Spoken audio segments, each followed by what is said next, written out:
All right. Welcome back, everybody. Ready for another deep dive? Yep, definitely.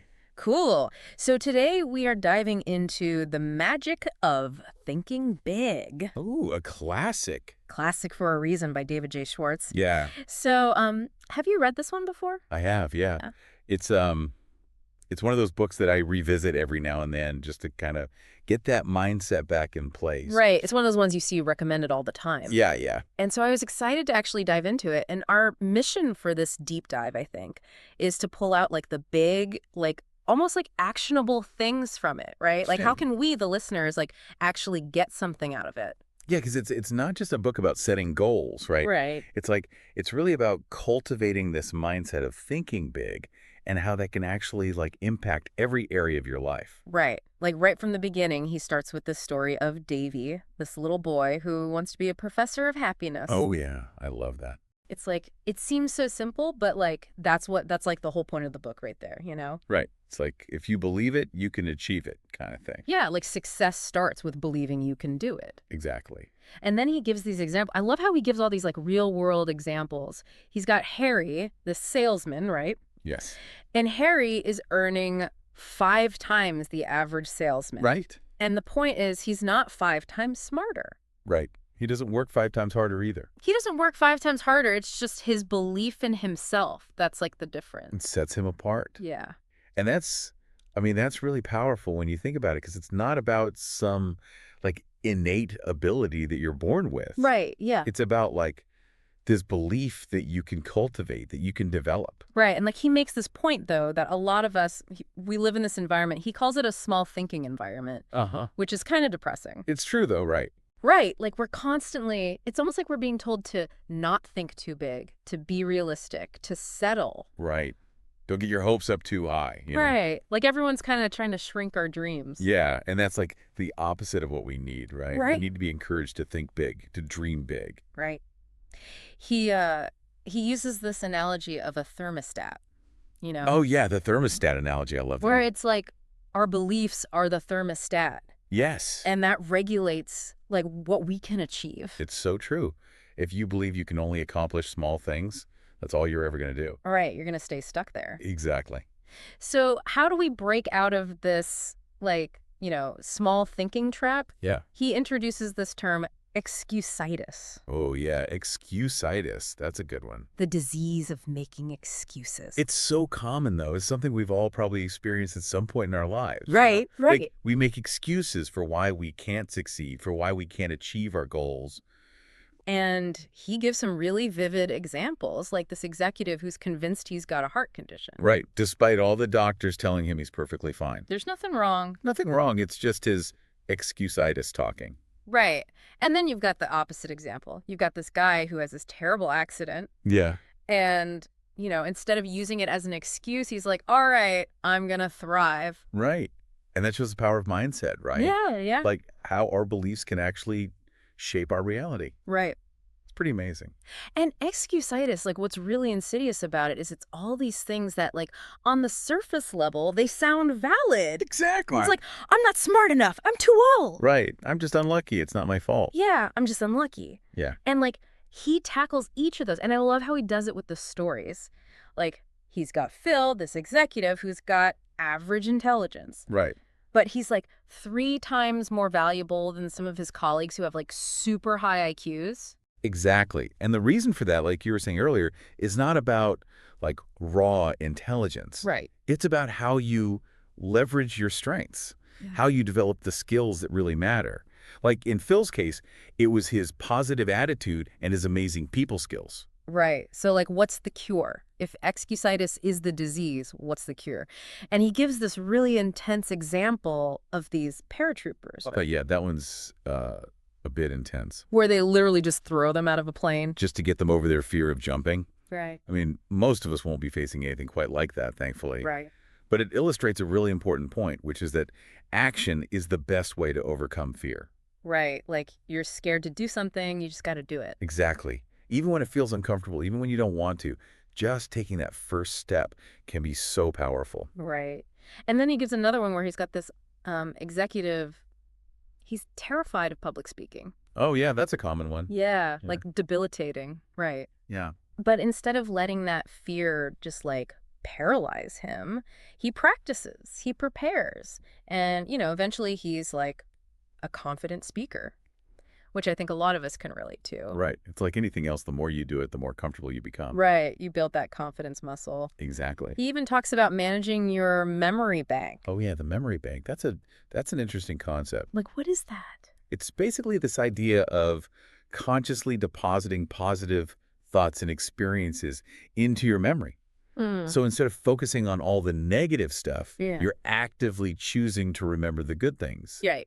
and avoiding those negative withdrawals. It's Yeah. like training your mind to focus on the positive, Right. which can be so powerful when it comes to building confidence and overcoming excusitis. Yeah.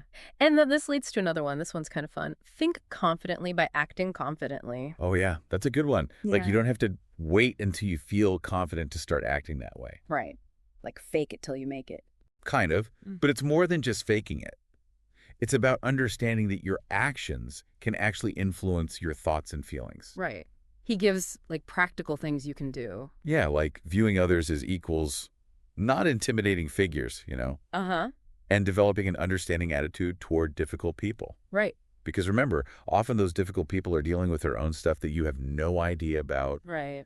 And then, speak up, share your opinions, even if you're unsure. Yeah, don't be afraid. Don't be afraid.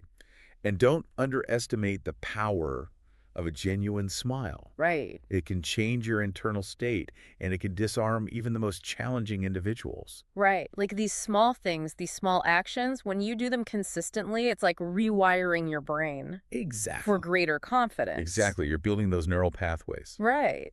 Yeah. So it's like tricking yourself, I guess, in a way, right? Kinda, yeah. But it's a good kind of trick. Right. A good kind of trick. A helpful trick. Yeah, a helpful trick. Yeah. Cool. Yeah. So we've talked about ditching the excusitis, embracing the power of belief, taking action to build confidence. But like, how do we actually start thinking big, like in a practical way? Well, here's something really interesting that Schwartz points out. Successful people aren't like this rare breed, Nice. They're ordinary people who have just cultivated this habit of believing in themselves and their abilities. So it's not like you have to be born with this, like, think big gene or something. Exactly. It's something we can develop. It's a practice. Right. And one really powerful tool that Schwartz gives us is the way we use language. Oh, interesting. Yeah, because he says we think in pictures, not in words. Okay. So the words that we use actually create images in our minds, and these images shape our beliefs and our actions. I see. Yeah. So like he gives this example of a real estate salesman. Okay. And this guy was really successful because he would use vivid imagery to sell properties. Oh, wow. Right. So instead of just listing like the dry facts and figures, he would paint a picture for his clients. Like he would help them actually envision their future life in that home. Ooh, that's smart. Right. Yeah. And that made it irresistible. So think about how that applies to your own life, right? Okay. When you use words that evoke positive emotions and possibilities, you're essentially programming your mind for success. Right. It's like replacing those negative self-talk tapes with empowering affirmations. So word choice really matters. Absolutely. It's Absolutely. okay. And then another key aspect of thinking big, it's unlocking that creative potential, Yes. right? And Schwartz, he has this like great question. He's like, what else can this be used for? Oh, yeah. I love that. It's about seeing beyond the obvious, right? Right. It's about like finding innovative solutions to problems or discovering opportunities where you might not have seen them before. Right. And he tells that story about the dry cleaner, right? Oh, yeah, the dry cleaner who started using his parking lot for flea markets on the weekends. Right. Like brilliant. Yeah. Yeah. It was a simple idea. It wasn't anything revolutionary, right? Yeah. But it brought in extra income. Yeah. And it attracted new customers to his business. Right. Like thinking outside the box. Right. Exactly. Yeah. It doesn't always have to be about some grand revolutionary idea, right? Okay. Sometimes it's about finding a new way to use what you already have. Right. Right. And he also has a story about this woman who implemented a weekly improvement plan for her business. Yeah. And by consistently asking yourself, like, how can I do things better? Hmm.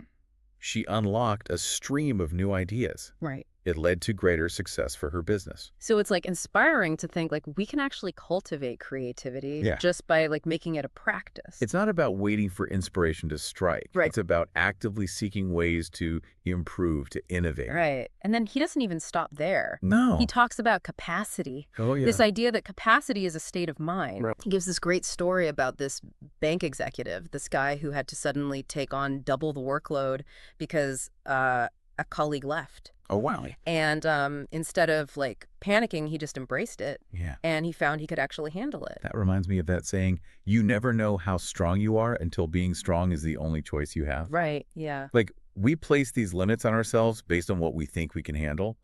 But often when we push beyond those limits, we discover this whole new level of capacity that we didn't even know we had. Right. Exactly. Yeah. And sometimes expanding our capacity, it requires looking outward, right? Like Yeah. he talks about listening to others, how that can be a source of creative inspiration. Right. Yeah. Because by being open to different perspectives and ideas, we can break free from our own limited thinking Right. and unlock new possibilities. So we've gone from like, belief to action to creativity, and now we're into leadership. Okay. He has a whole section on thinking like a leader, which, you might be thinking, I'm not in a like leadership position, Right. but his definition of leadership is like influencing others. Regardless of your title or position, right? Right. So it's like a skill that we can all benefit from developing, Right. whether we're, leading a team at work or influencing our families or Yeah. even just trying to persuade a friend to try that new restaurant we've been wanting to go to. Exactly. And he lays out 4 rules for effective leadership. Oh, yeah. The 4 rules. I love those. The first one is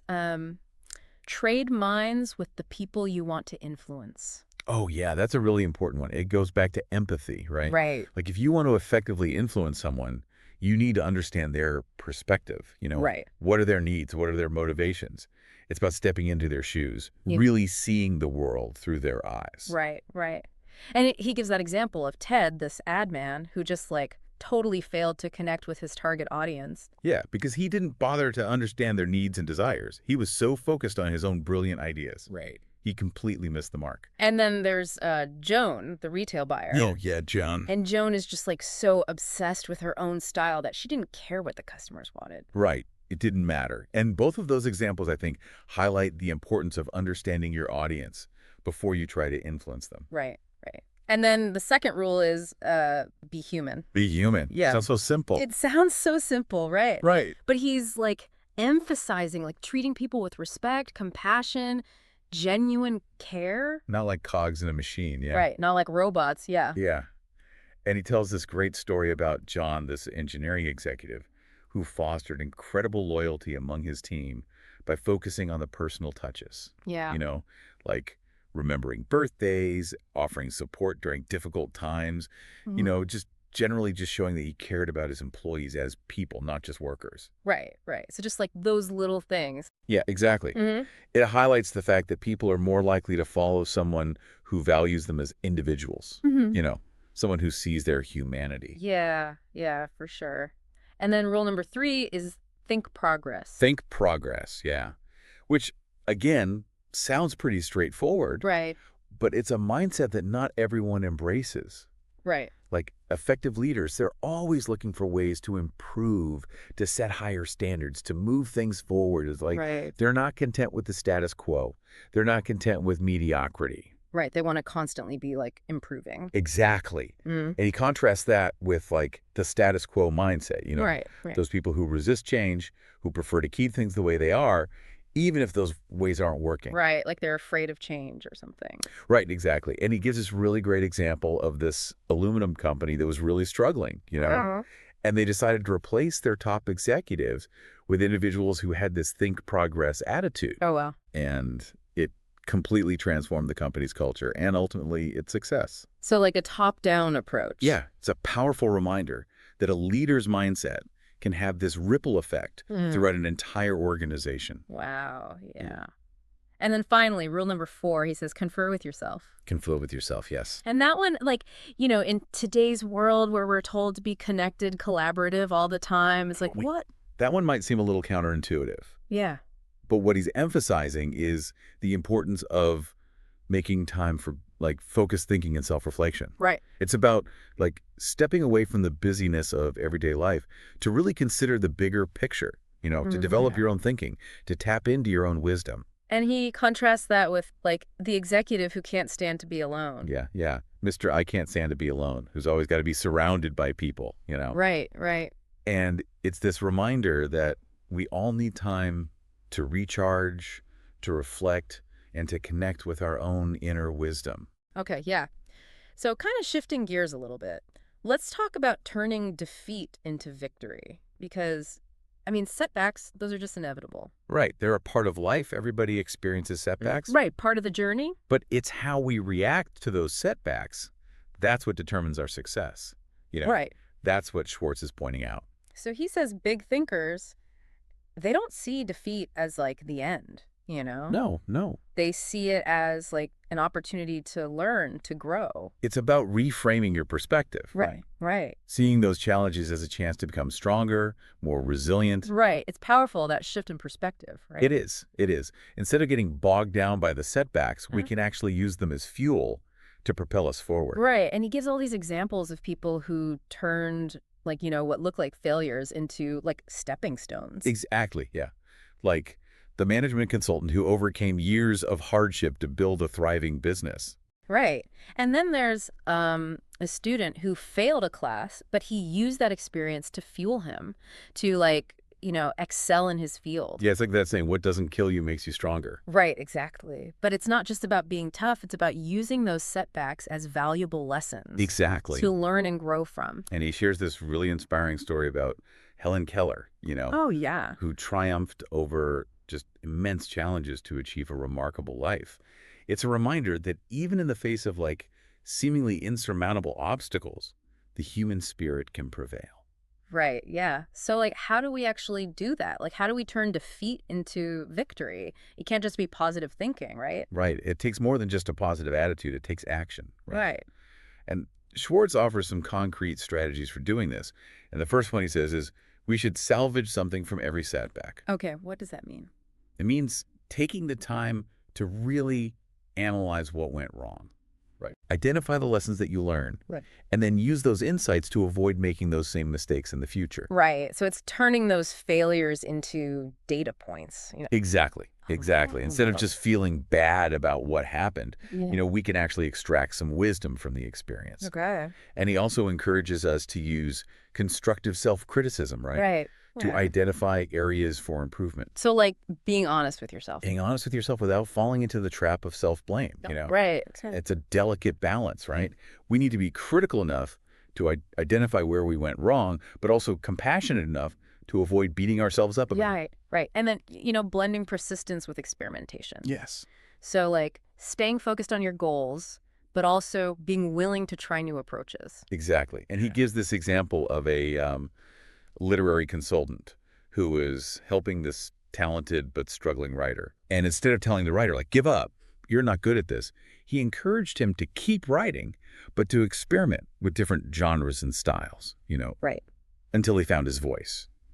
So, like, it's a good reminder that success often requires both tenacity and flexibility. Exactly. Like, you got to be willing to put in the work, but also adjust. Exactly. Adjust your approach Yeah. when necessary. Mhm. And finally, Schwartz reminds us to find the good side in every situation. Okay. And this might sound like, a little bit Pollyannish, Right. but there's real power in choosing to focus on the positive, even in difficult circumstances. Right. So not denying that the negative is there, Right. but choosing to see the good. Exactly, yeah. It's Yeah. about choosing to see the opportunity for growth, Yeah. even amidst challenges. And that actually brings us to the final piece of the Think Big puzzle. Goals. Goals. Yeah. Schwartz dedicates the last section of the book to using goals to help us grow. Right. So we've got to have a vision, right? Yeah. Yeah, he emphasizes the importance of having a clear vision of where you want to go in life, Mm-hmm. because without that vision, it's easy to get sidetracked or to lose motivation along the way. Right. To wander around aimlessly. Exactly. Yeah. And he tells this really great story about this young man who felt lost and directionless, until someone asked him to just envision himself 10 years in the future. Oh, wow. And that simple exercise, just that simple exercise, helped him to clarify his goals, gave him a sense of purpose. So he had to actually, like, think about it. Yeah. It's a great reminder that we need to take the time to actually define what success looks like for us. Like, what do we truly want to achieve in our lives? Right. And once we have that vision, we've got to, like, turn it into concrete goals, right? Exactly. Yeah. And he really stresses, like, setting goals in all three departments of life, right? Yes. Work, home, and Mm, community. right. It's about creating a balanced and fulfilling life, not just focusing on one area at the expense of others. And he shares this really powerful story about Mrs. D, this woman who was diagnosed with a terminal illness, you know, Oh, wow. and her goal was to see her son grow up. And that goal actually gave her the strength to defy her prognosis for years. Right. Wow. It's a remarkable example of how a powerful goal can actually fuel our determination and even impact our physical well-being. Right. So there's, like, this mind-body connection there almost. Right, exactly. And, Schwartz reminds us that goals keep us on course. Uh-huh. They provide motivation, especially when we face obstacles or setbacks. Right. They give us something to strive for. Exactly, exactly. They give us that reason to keep moving forward, even when it gets tough. Right. That light at the end of the tunnel. Exactly. Yeah. But he also emphasizes the importance of, breaking those large goals down into smaller, more achievable steps. Right. He uses this example of Eric Sevarade. You know Eric Sevarade, he was a well-known author and correspondent. I don't know if I do know. Well, he wrote a book by focusing on just writing one paragraph at a time. Wow. Right. And it's this great strategy for overcoming that feeling of overwhelm. Right. Yeah. Because sometimes those big goals can feel so daunting, right, Yeah. that we get paralyzed by fear. But when we break them down into smaller chunks, we create momentum and we build confidence along the way. Right. You get those small wins. Exactly, those small wins. And Schwartz encourages readers to create this 2-year goal plan, which encompasses all three departments of life: work, home, and community. Okay. Yeah. It's like a practical tool for setting goals and creating a roadmap for the future. It's about taking those big dreams, those big audacious dreams, and turning them into concrete action plans. So, like, how does that 2-year goal plan work? Well, it's pretty straightforward, actually. He provides a template in the book, Mm. and it prompts you to think about your goals for work, home, and community, and then break those goals down into, specific action steps. Okay. So you're not just saying, I want to be successful. Right. You're actually, like, defining what success looks like to you. Exactly. It's about moving from those vague aspirations Right. to concrete plans. Yeah. And I think that's really where the magic of thinking big comes in. Mm. It's not just about wishing and hoping. Right. It's about taking those big dreams and turning them into actionable steps. This has been such a fun deep dive. Yeah, a good one. The magic of thinking big, like, so much wisdom in there. It's amazing how relevant it still is today. Absolutely. Yeah. And, for me, one of the biggest takeaways from the book is this emphasis on action. Yes. It's not enough to just think big. We have to act big, too. It's about translating those big thoughts into tangible steps and concrete actions. Right. And, like, what I love is he actually gives us the strategies to do that. Yeah. We Yeah. can start by, like, identifying and eliminating those excuse-itis excuses that are holding us back. You get rid of those excuses. And then, focus on building our confidence through action, even if we don't feel confident initially. Right? Remember those paratroopers? Right. Just got to jump out of the plane. Sometimes you just got to take that leap of faith.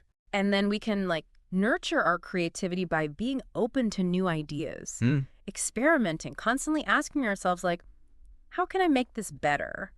Or what else can I do with this? Yeah. And don't forget those 4 leadership rules, too. Trade minds, be human, think progress, and confer with yourself. Ooh, those are good. Right? These are principles that can be applied to, like, any area of life, not just formal leadership roles. Totally. Yeah. And then, when we do face setbacks, because we will, Of course. we can view them as opportunities for learning and growth. We Yeah. can salvage something from every defeat, blend persistence with experimentation, and always, try to find the good side Find the good side. in every situation. Always there. And it all starts, with having a clear vision for where you want to go in life. And those big inspiring goals, those will keep you motivated. They'll keep you moving forward. Absolutely. But don't forget to break down those big goals into smaller, manageable steps, too. Right. Otherwise, it can feel overwhelming. Right. And make sure those goals encompass all those three departments, right? Work, home, and community. Yes. It's about living a rich, fulfilling life, not Hmm. just achieving, material success or whatever. Right. Thinking big is about more than just reaching a certain income level or climbing the corporate ladder. It's Yeah. like about living a life that's aligned with your values and purpose. Well said. So as we wrap up this deep dive into the magic of thinking big, I want to leave you with a final thought. Schwartz talks about those small thinking habits and how they limit our potential. So I challenge you to identify one small thinking habit that you have. Maybe it's negativity or self-doubt or a fear of failure, and then consciously try to replace it with a think big approach. What would happen if you made that shift in just one area of your life? The possibilities are truly endless. Thanks for joining us on this deep dive. Until next time, keep thinking big.